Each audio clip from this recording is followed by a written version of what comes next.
Assalamualaikum warahmatullahi wabarakatuh.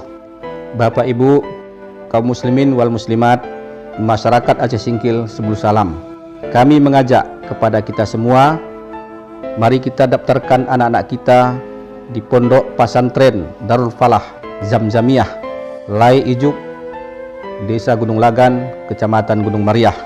Pasantren Darul Falah Az-Zamzamiyah terpadu dengan pendidikan SMPIT atau Islam terpadu, dan pesantren ini didirikan oleh Ustadz Salman SPD bersama dengan Ketua Yayasan Ustadz Ibrahim SPD.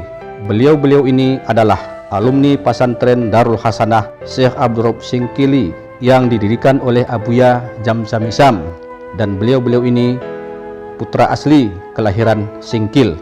Semoga dengan anak kita ada dalam pendidikan pesantren akan menjadi anak kita sebagai generasi yang cerdas, berakhlak mulia, dan terjaga dari pergaulan-pergaulan yang tidak baik.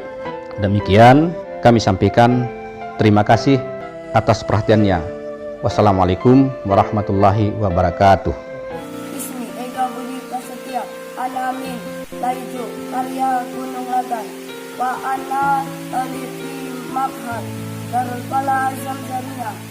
Ismi Abdul Hafid, Anamin Singkil, Karya Rantu Gedang, wa ana talib di Makhad Darul Falah Zamzamiyah. Ya akhi ya uti ya bina natallahu fi Makhad Darul Falah Zamzamiyah.